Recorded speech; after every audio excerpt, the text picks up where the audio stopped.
Was the police chief a crook? Yes. Was the mayor a drug dealer? Yes. Where does the corruption stop?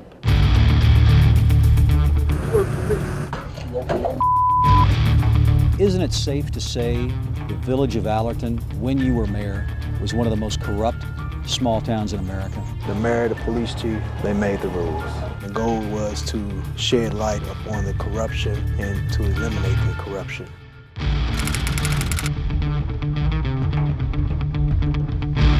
In federal court records, he was identified as Officer Number 1, the informant who was wired for the feds and helped them catch public officials in the act of committing crimes. It all happened in the small village of Allerton, Illinois, a community with a long history of corruption. Tonight, News 4 Investigates tells a story rarely seen. You'll see the evidence and hear from the undercover informant who helped bring down what some prosecutors believe was one of the most corrupt governments in America. We met right here. It was dark that night. Anthony LaFleur was the undercover informant who brought down the criminals running the village of Allerton. No comment. Mayor Randy McCallum. Was the mayor a drug dealer? Yes. Police Chief Michael Baxton. Was the police chief a crook? Yes. And Street Superintendent Ronnie Cummings. He said he was going to wrap up a gun to shoot and kill someone. All three of them owe their prison time to the moments they spent caught on tape with LaFleur. He was the key. He was the critical witness that we needed. He was the insider who was willing to work for the good of all of us. Allerton is on the southeast side of East St. Louis, the poorest and most violent city in America. With a population of just 2,000 residents, hardly any tax base, and a long history of corruption, Allerton is always ripe for abuse, especially by the people who control it. But in recent years, the corruption in Allerton had become deeper and wider than ever, and it would take a unique effort to end it. Being honest in a corrupt department is difficult. Just like being an outsider. LaFleur began secretly gathering information for federal agents in October 2009, not long after he says McCallum made LaFleur give him his first paycheck in exchange for LaFleur getting hired as an Allerton cop. LaFleur had been a troubled kid from Allerton. He had been close to McCallum, so he had street cred, especially with the mayor. I had his total trust. Why do you think the mayor trusted you? I was down and out, needed some money. He thought he could persuade me to commit illegal activities. The first target of the investigation was Mayor McCallum. When you get ready, let's go. In a series of meetings in the summer of 2011, McCallum told LaFleur to steal drugs and cash from suspects, and they would share the profits. LaFleur says McCallum used some of the officers to target competing drug dealers so the mayor could eventually gain total control of the local drug market. He was the dictator. What he say goes. You know, he was John Gotti. The mayor? Yes. The mayor saw himself as a mafia boss of this community. Correct. See, the thing that McCallum proved it while he was under surveillance. With LaFleur as the informant, federal investigators caught the mayor accepting cash and what the mayor believed to be crack cocaine. But McCallum wanted a bigger score, insisting in a series of secretly taped conversations that he wanted to hit the mother lode and make LaFleur famous. Well, see, you're going to get that mother lode. That's my you stay top of the line. I'm going to make this famous out here. You'll never say nothing to nobody. This is our thing, man. Nobody. LaFleur was nervous, but he says federal agents walked him through every step, including attaching and repeatedly testing the recording devices until he felt comfortable doing it without them. I was a little nervous, but they walked me through it.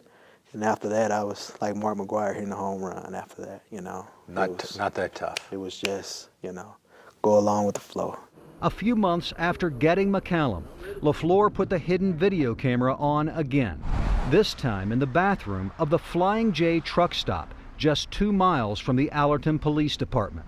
After putting on the gear, LaFleur walked past the coffee pots and soda machines, got in his marked Allerton police car, Sitcom Allerton 2013. called the police dispatcher and reported an abandoned vehicle. 2013, go ahead. I was just flagged down by a pedestrian. They advised that there is going to be an abandoned vehicle over on Lakewood. I'm going to check it out. 2013, 10-4. A few minutes later, he reports the license plate to the dispatcher. It's going to be out of Illinois. Police Chief Michael Baxton arrives quickly, and as proof that LaFleur is no longer nervous, he laughs and cracks jokes with the target of the investigation. Crazy, man. Baxton falls for the bait. He calls the Columbia Police Department, which identifies the car as stolen, which means it's evidence in a criminal case. I think that's the key on the seat over there. Baxton tells LaFleur to get gloves. Hey, get your gloves on and open the trunk. Okay. Before LaFleur and Baxton arrived at the car, the FBI put 5 Xbox 360 video game consoles in the trunk. The total value of the gaming systems was around $1,500. They were put there to see if Baxton would steal them, and the police chief took the bait. All right, Joe. Thank you. Hold on, wait, what did that car pass? Okay, go ahead. You live at? Right at home. All right. You open your Hey, go by.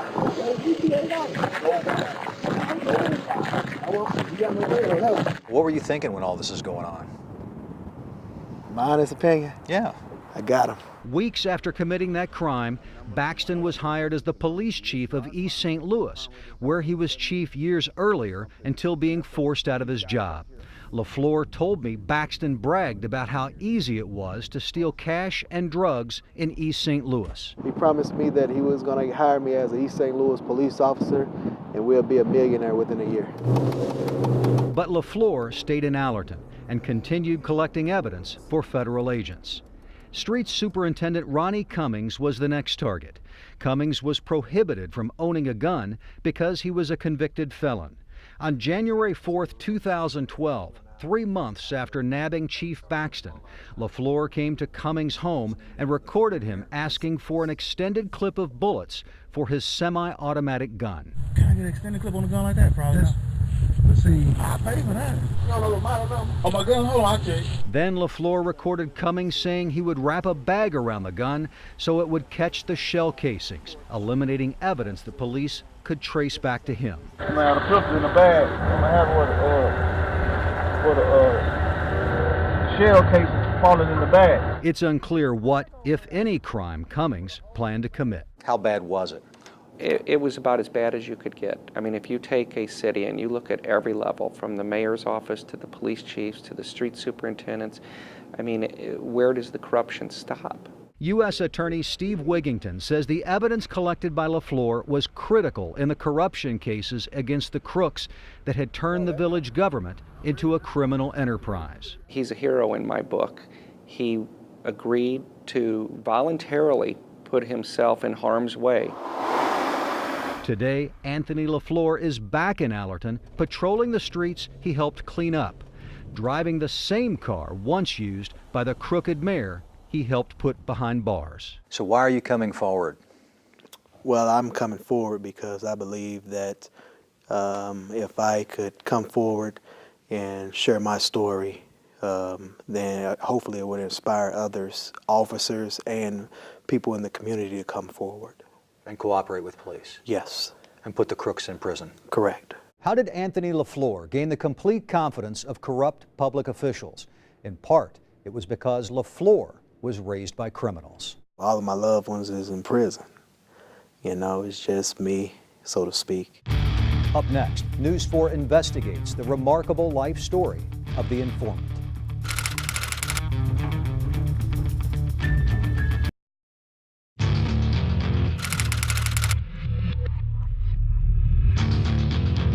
The crooks who ran the village of Allerton trusted Anthony LaFleur. They trusted him to help them break the law, and they believed that he would keep their secrets. Of course, the obvious question, is why. Why would they trust LaFleur? And why would he risk his life to put them behind bars?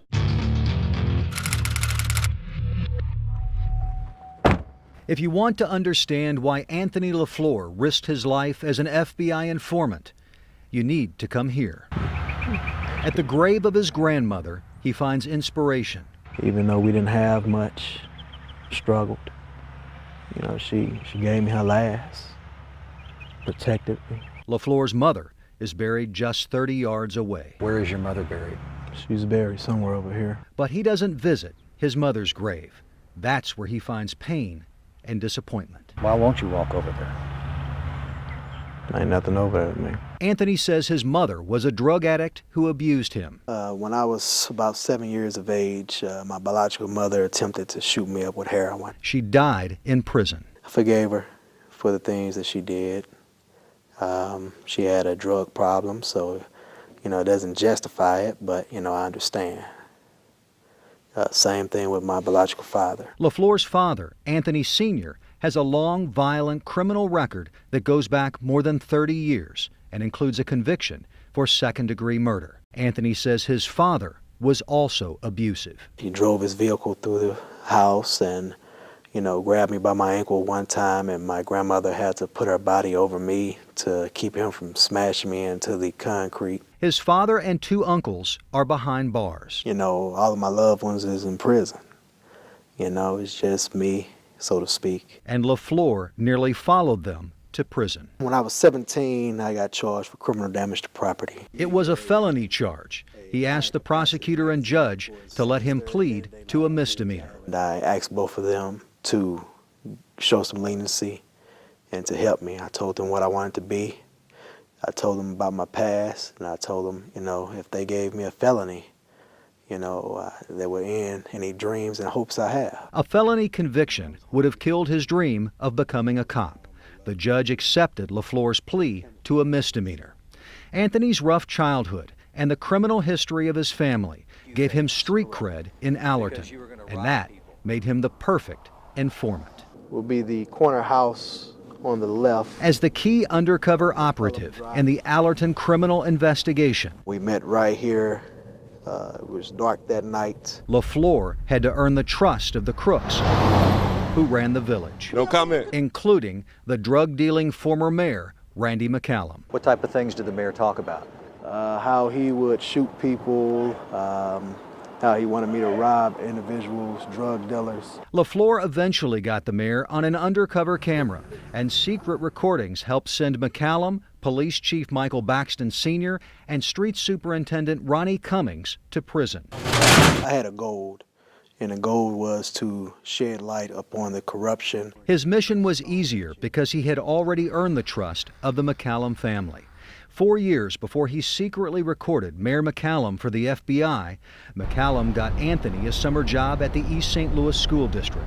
They were so close, LaFleur used the McCallum's home address as his personal mailing address. I helped him out. I mean, what friends do, that's what I did. I helped him out. Former Mayor McCallum talked with us after his recent release from federal prison. I mean, I've known Mr. LaFleur since he was 10 years old.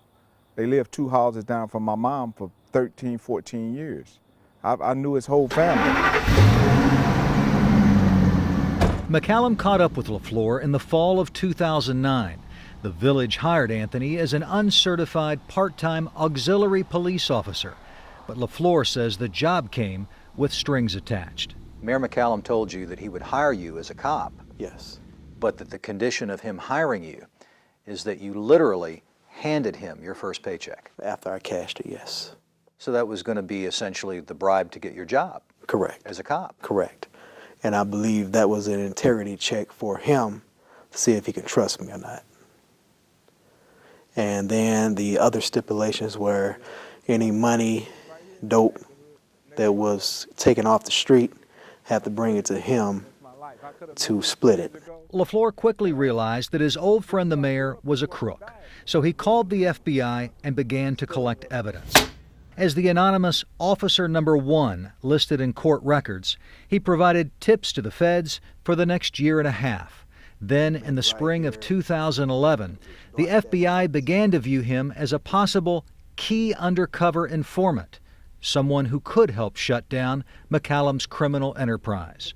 During one of his first in-depth interviews with the FBI, Anthony told the agents that the mayor trusted him because McCallum knew his uncle and that the mayor owed his uncle money for some tire rims.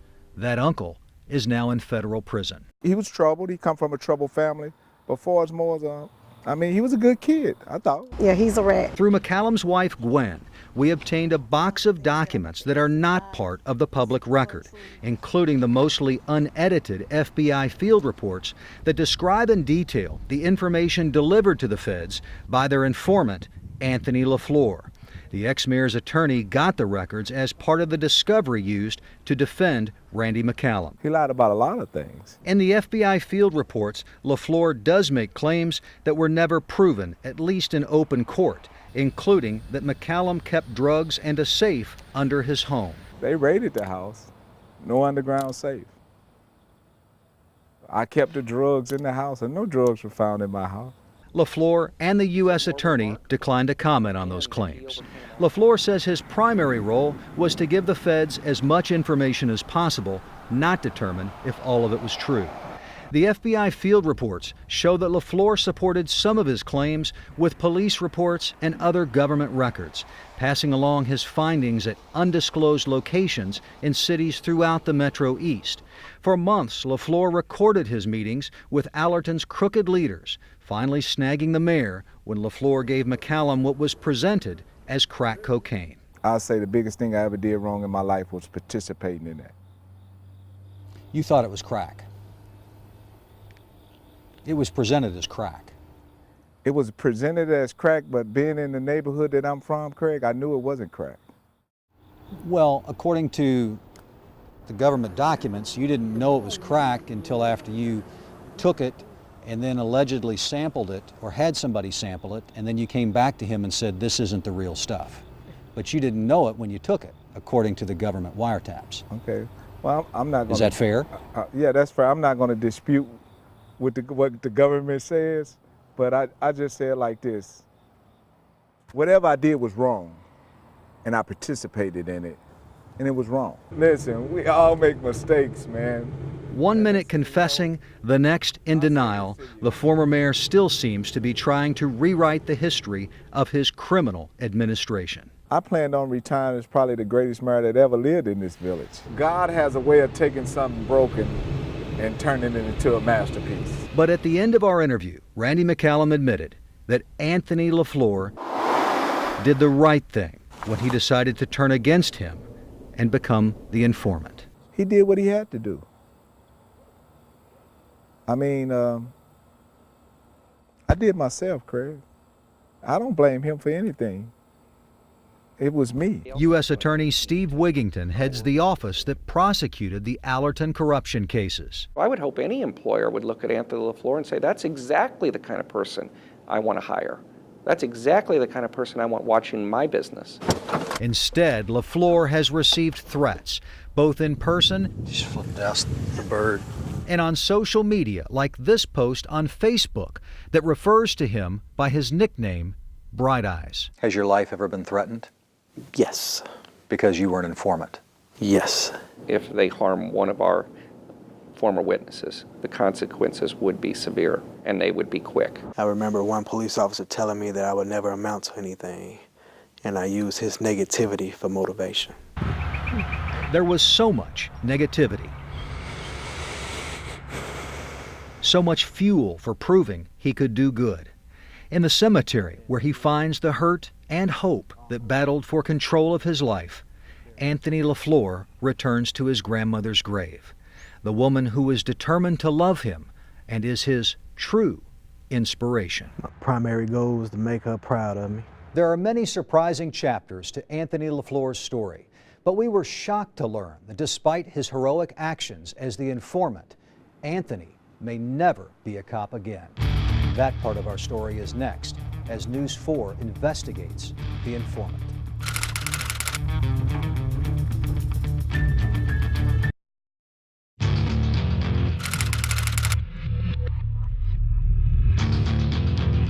Anthony LaFleur risked his life to help federal agents and prosecutors put crooked officials in prison.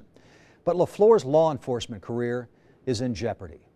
LaFleur was hired as an auxiliary officer, but he never got his certification, which is required to be a police officer in the state of Illinois.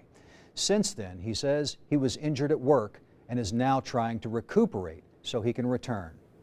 At the same time, he needs to graduate from the State Police Academy, something that seems impossible until he recovers from his injuries. He has a deadline and a huge challenge ahead of him if he wants to continue his dream of working in law enforcement. But it's far from the biggest challenge he's overcome. And the new Allerton police chief says the village will sponsor Anthony and do what it can to help him be a certified police officer. As part of our investigation, we've created a page on our website, KMOV.com, that introduces you to the main people in our story. It also provides key court records in the criminal cases and explains in detail how a federal agent created the fake crack cocaine that helped put the mayor behind bars. You will also find links to other News 4 Investigates documentaries. By going public, Anthony LaFleur gave us a unique opportunity to get unprecedented access to the undercover investigation of government officials. It's one thing to watch this kind of a story from somewhere else unfold on a movie screen, but this was real life in our own backyard. As a teenager, Anthony seemed destined to follow in the footsteps of some of the criminals in his family. Instead, his life took a dramatic turn, and he made a huge difference in a community that desperately needed help. It happened because one man made a courageous choice and decided to become the informant.